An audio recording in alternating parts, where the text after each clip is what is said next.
Sir ಹೇಳಿ, ಏನು ಇವತ್ತು ವಿಶೇಷ? ಇವತ್ತು ಪಾನಕ ಕೊಡ್ತಾ ಇದ್ದೀರಾ ಬರೋ ಭಕ್ತರಿಗೆಲ್ಲ, ಏನು ವಿಶೇಷ ಹೇಳಿ? ಮಾತಾಡಿ ಬರ ಯಾರೊಬ್ಬರು.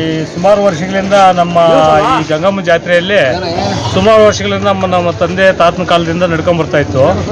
ಅದೇ ಕರ್ತವ್ಯವನ್ನು ಮೊದಲು ಹಲವರೆಲ್ಲ ಮಾಡ್ಕೊಂಡ್ಬರ್ತಾ ಇದ್ರು.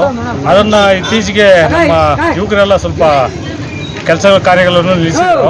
ಮತ್ತು ಈಗ ಯುವಕರು ಅದೇ ತಾಯಿಯನ್ನು ಅಂದ್ಕೊಂಡು ಮತ್ತೆ ಕೆಲವು ಒಳ್ಳೆ ಕೆಲಸಗಳನ್ನು ಮಾಡೋಕ್ಕೆ ಇಷ್ಟಪಟ್ಟು ಮಾಡ್ತಾವ್ರೆ. ಯಾವ ಸರ್ ನಿಮ್ದು? ನಮ್ದು ಇಲ್ಲೇ ಉಲಿಬೆಲೆ ಅಂತ.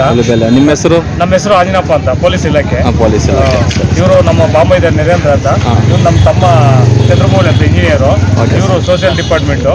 ಇವರು ಮಂಜುನಾಥ್ ಅಂತ ನಮ್ಮ ಬಾಂಬೈದ. ಇವರು ನಮ್ಮ ಅಕ್ಕನ ಮಗ. ಇಲ್ಲೇ ಪಕ್ಕದಲ್ಲೇ ನಮ್ಮದು 1 ಕಿಲೋಮೀಟರ್ 1.5 ಕಿಲೋಮೀಟರ್ ಆಗುತ್ತೆ ಉಲಿಬೆಲೆ ಅಂತ. ನಾನು ಸಾವುಕಾರ ತಿಮ್ಮನ ತಮ್ಮನ ಮಗ, ವೆಂಕಟರಮಣಪ್ಪನ ಮಗ ನಾನು, ಆಂಜನಪ್ಪ ಅಂತ. ನಮ್ದು ಇಲ್ಲೇ ಸ್ವಂತ ಊರು ಉಲಿಬೆಲೆ. ಇಲ್ಲಿ ಬುಡ್ಗುಂಟೆ ಇಲ್ಲಿ ಮಾತ್ರನಾ ಬೇರೆ ಎಲ್ಲಾದರೂ ಮಾಡ್ತೀರಾ? ಇಲ್ಲ ಸರ್, ವರ್ಷಕ್ಕೊಂದ್ಸಾರಿ ನಾನು ನಮ್ಮೂರ ಹತ್ರ ಒಂದು ಆಂಜನೇಯ ಸ್ವಾಮಿ ದೇವಸ್ಥಾನ ಇಂಪ್ರೂವ್ಮೆಂಟ್ ಮಾಡಿದ್ದೀವಿ. ಇಲ್ಲೇ ಏಟಿ ಪಕ್ಕದಲ್ಲಿ ಹೋದ ತಕ್ಷಣ ಏಟಿ ಪಕ್ಕದಲ್ಲಿ ಒಂದು ದೇವಸ್ಥಾನ ಇಂಪ್ರೂವ್ಮೆಂಟ್ ಮಾಡಿದ್ದೀವಿ. ಅಲ್ಲಿ ವರ್ಷಕ್ಕೊಂದ್ಸಾರಿ ಶ್ರಾವಣ ಮಾಸದಲ್ಲಿ ನಾವು ಅನ್ನದಾನ ಮಾಡ್ತೀವಿ. ಅನ್ನದಾನ ವರ್ಷಕ್ಕೊಂದ್ಸಾರಿ ಶ್ರಾವಣ ಮಾಸದಲ್ಲಿ ಮಾಡ್ತೀವಿ. ಮತ್ತೆ ವರ್ಷಕ್ಕೊಂದ್ಸಾರಿ. ಯಾಕಂದ್ರೆ ಪೊಲೀಸ್ ಇಲಾಖೆ ಅಂದ್ರೆ ನಮಗೆ ಪ್ರಮೋದ್ ರೆಡ್ಡಿ ಅವ್ರು ನೆನಪು ಬರ್ತಾರೆ. ಶಿಡ್ಲಘಟ್ಟ, ಇವಾಗ ಶಿಡ್ಲಘಟ್ಟದಲ್ಲಿದ್ದಾರೆ ಅವರು. ಅವ್ರು ಬರೋ ಸಂಬಳದಲ್ಲಿ 10% ಮಂತ್ಲಿನೂ ಜನರಿಗೆ ಸೇವೆ ಮಾಡ್ತಿರ್ತಾರೆ. ಪೊಲೀಸ್ ಇಲಾಖೆಯಲ್ಲೂ ನಿಮ್ಮಂಥವ್ರು ಇರೋ ಅಂದ್ರೆ ನಮ್ಗೆ ಖುಷಿ ಆಗುತ್ತೆ. ಅದು ಭಗವಂತನ ಇಚ್ಛೆ, ನಮ್ದೇನಿಲ್ಲ. ಭಗವಂತ ದಯ, ಅದರಲ್ಲಿ ಎರಡನೇ ಮಾತಿಲ್ಲ. ಭಗವಂತ ನಮ್ಗೇನೋ ಒಂದು 10 ರೂಪಾಯಿ ಕೊಟ್ಟಿದ್ರ, ಅದರಲ್ಲಿ 2 ರೂಪಾಯಿ ದಾನ ಮಾಡ್ಬೇಕಂತ ನಮ್ಮೊಂದು. ಏನಿಲ್ಲ ಸರ್, ಎಲ್ಲ ನಿಮ್ಮ ಥರ ಯೋಚನೆ ಮಾಡಿದ್ರೆ ಒಂದು 10% ಬಡತನ ನಿರ್ಮೂಲ ಆಗುತ್ತೆ. 10% ಬಡವ್ರಿಗೆ ಹೊಟ್ಟೆ ತುಂಬುತ್ತೆ ಸರ್. ಇದು 2ನೇ ವರ್ಷ ಮಾಡ್ತಾ ಇರೋದು.